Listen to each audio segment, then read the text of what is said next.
성탄의 기쁨과 평강이 사랑하는 성도님과 섬기시는 가정에 충만하시기를 축원합니다.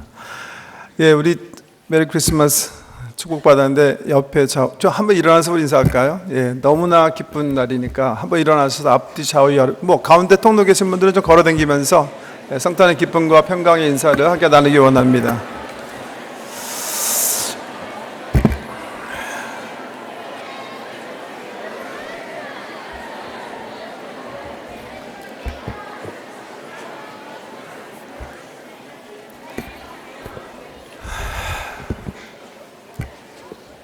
할렐루야. 네, 서울의 온누리교회 아시죠? 옛날 이름이 연예인교회인데요.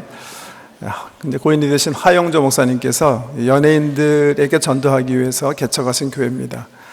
첫 교인들 가운데 우리가 잘 아는, 좀 나이 드신 분들 잘 아시는 분들이 계실 텐데, 코미디언 구봉서 씨라든가, 나중에 목사님 되신 곽규석님, 그리고 또 고은아 권사, 이런 분들이 초창기 멤버였는데요.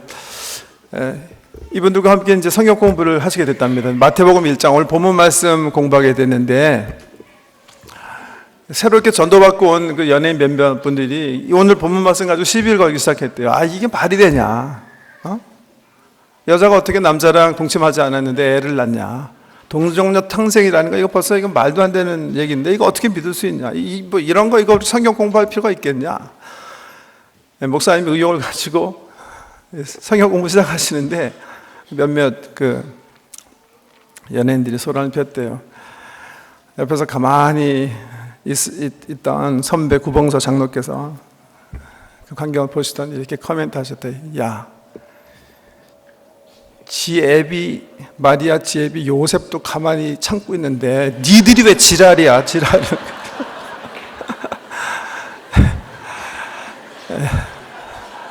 동정녀 탄생 이야기인데요. 여러분, 보통 이렇게 저자들이 책을 쓸 때 첫째 페이지 굉장히 중요하게 생각하는 거예요. 저는 책방에 가서 책을 살 때 항상 첫 페이지 한 10페이지, 15페이지 이렇게 훑어보는데요. 처음 보면 이 책이 어떤 책인지, 어떤 주제 가지고 어떤 방향으로 갈 것인지, 이 저자의 문체가 어떤 문체인지 확연히 드러나는 거예요. 어떤 사람은 앞만 보는 게 아니라 결론도 본다 그러는데요. 서론 부분만 보면 암시적이지만, 임플리시트하지만, 보통 이제 문학적으로 포쉐도잉 그러죠. 그래서 사실 다 나와 있어요, 거기에.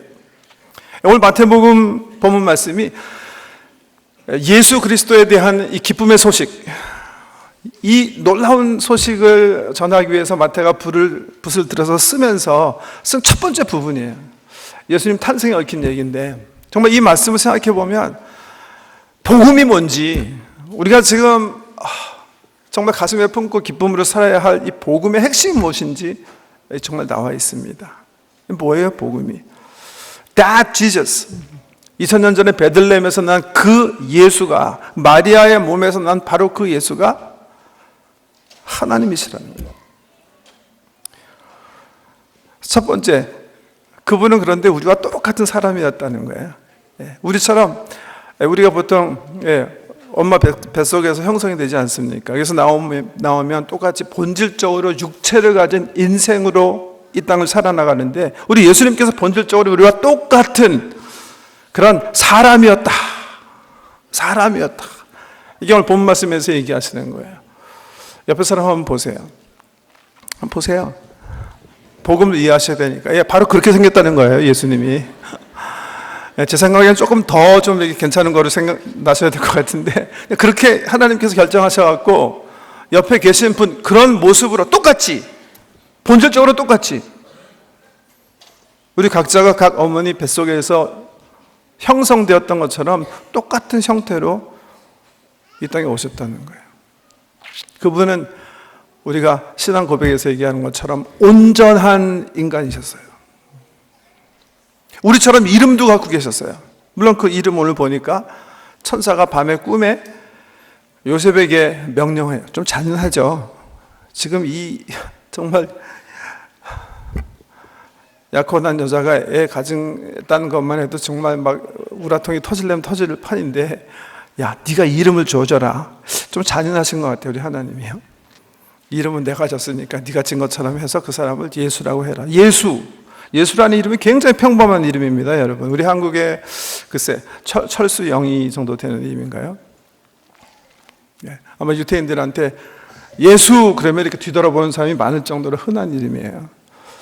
헬라어로 예수라고 적혀 있는데 성경이 신약 성경에 헬라어로 적혀 있으니까 그렇게 적은 것일 것이고, 당연히 그분의 이름은 예슈아.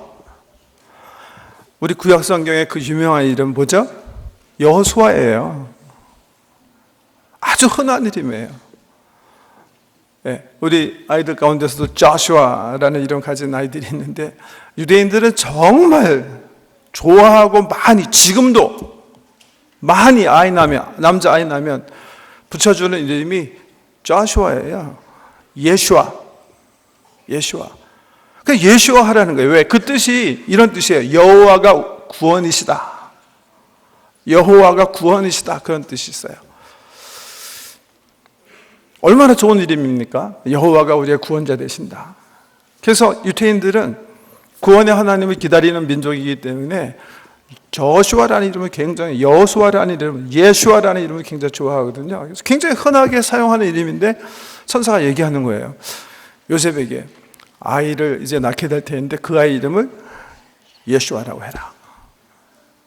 그래서 우리 예수님은 똑같이 우리와 같은 육체를 가지고 아주 평범한 유태인의 이름을 가지고 이 땅에서 정말 사람처럼 온전한 인생으로 살아가십니다.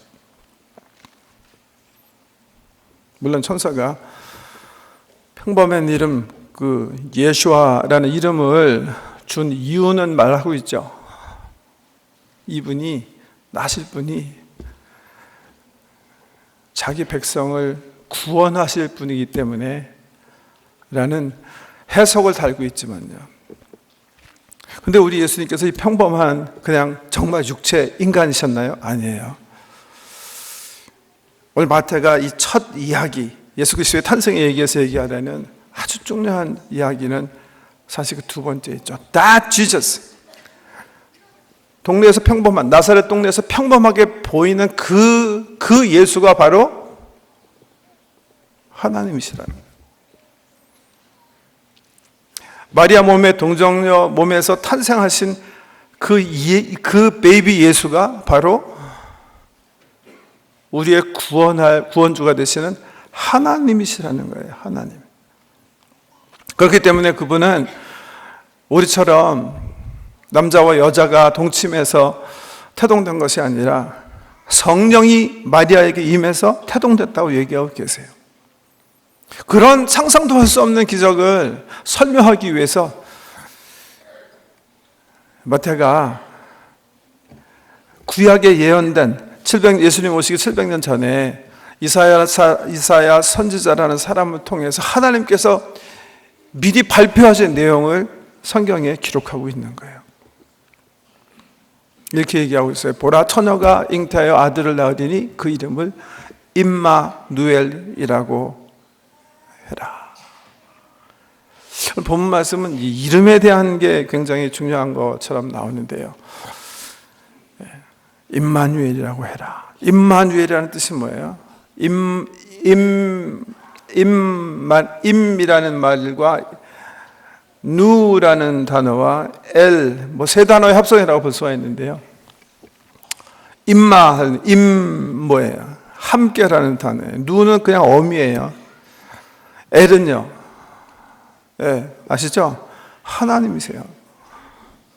하나님이 우리와 함께 하십니다. 그분은 하나님이 우리를 방문하신 것이다. 이렇게 설명하고 있는 거예요. 19세기 철학자 가운데 실존주의 거장 주엘은 케르케가르라는 사람이 있어요. 우리 기독교 철학자인데 이분이 성탄의 얘기를 묵상하다가 어떻게 하면 이 성탄의 얘기를 사람들에게 전할 수 있을까? 창작 우화를 하나 만들어요. 이런 얘기예요. 어떤 왕이 있었는데 엄청나게 파워풀한 왕이에요. 모든 주변의 국가 왕들이 벌벌벌 떠는 그런 왕인데요. 권력만 센 것이 아니라 엄청난 재산을 가지고 있어요. 근데 이 엄청난 위대한 왕이 그 나라 순찰 나갔다가 시골 젊은이 하나 여인을 보게 돼서 사랑에 빠져요. 그리고 고민하기 시작하는 거예요. 어떻게 하면 이 여인의 사랑을 얻을 수 있을까? 열심히 고민하니까 주변에 이 왕을 섬기는 신하들이 와서 어드바이스 하기 시작했대요. 왕이시여, 뭐 이렇게 고민하십니까? 왕은 모든 권력 중에 권력이신데 명령만 하면 됩니다. 와라, 너는 내 왕비해라 하기만 하면 이 여인은 금방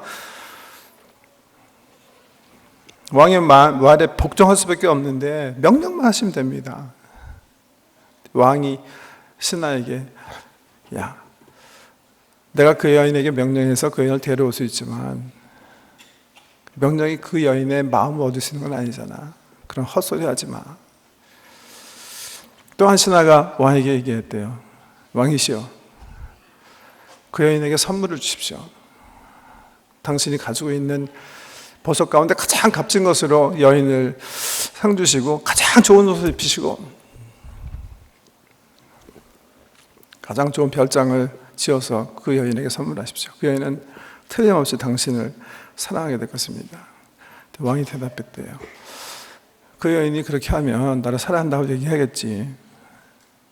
그렇지만 그 여인이 정말 나를 사랑하는지, 내가 가지고 있는 재물을 사랑하는지 내가 어떻게 알겠냐. 재물은 사람의 마음을 얻을 수는 없거든. 왕이 신하들의 말을 듣고 계속 고민합니다. 그러다가 어느 날 밤 조용히 자기가 입고 있던 옷을 벗어버리고 왕관을 내려놓고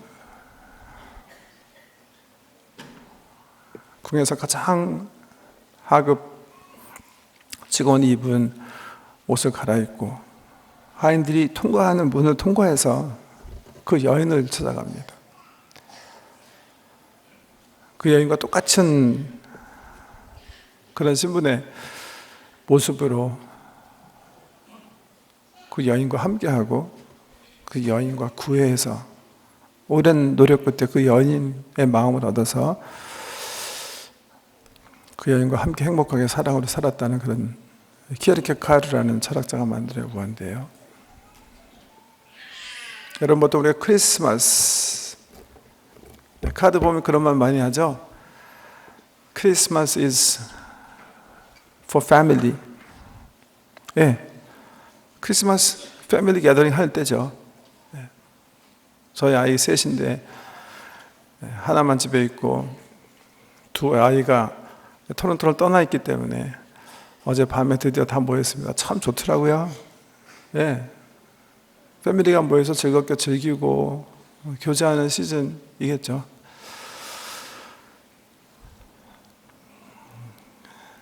그게 크리스마스인가요? 그게 크리스마스 핵심은 아닙니다. 크리스마스 되면 쇼핑센터, 물론 쇼핑도 아니고 파티도 아니죠. 쇼핑센터 가면 구세군 교회에서 이렇게 찔랑찔랑 하면서 가난한 사람이 있으니까 구제하십시오. 구제하는 게 성탄절의 핵심인가요? 핵심이죠. 왜요? 하나님께서 이 땅에 내려오신 것처럼 우리가 낮고 천한 우리의 도움이 필요하신 분들과 함께 하는 거 굉장히 중요하니까. Because that's what Jesus represents. 그게 예수 그리스도 인카네이션, 이 땅에 오심이 상징하는 거니까 굉장히 중요한 그런 거죠. 그렇죠? 여러분 기억하세요. 그것도 핵심은 아니에요. 우리 기독교의 핵심은요, It's not what Jesus represents. 예수 그리스도가 이 땅에 오심이 상징하는 게 기독교의 핵심이 아니에요. 우리 기독교의 핵심은요, That Jesus, 2000년 전에 나신 그 예수가 우리를 구원하시기 위해서 우리를 찾아오신 하나님이시라는 거예요. 복음의 핵심이에요. 여러분, 세상의 모든 종교는요, 우리 기독교 복음과 반대예요. 우리 스스로가 뭔가 깨닫기 시작하는 거예요. 뭐가 우리가 잘못되어 있다. 우리가 여기서 벗어나지 않으면 안 되는 그런 실존들이다, 존재들이다. 그래서 노력하기 시작하는 거예요.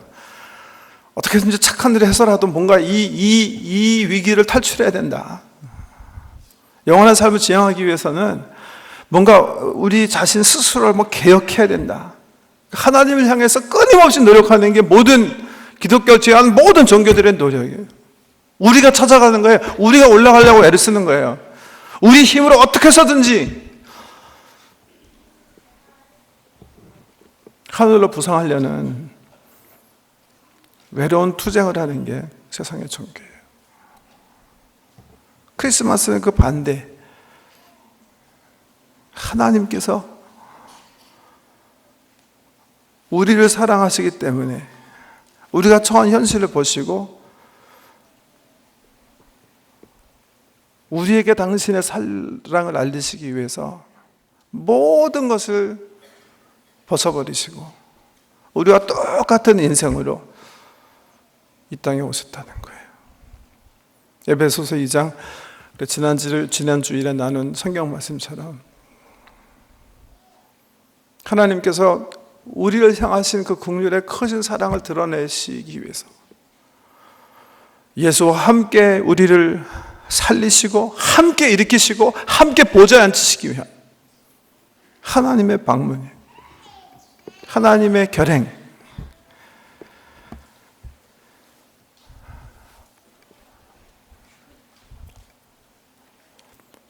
세상 사람이 어떻게 크리스마스를 지내던 하나님의 자녀로 초청받은 우리 모든 사람은 그래서 이 크리스마스 시즌 참 오리킨 오라이 그죠?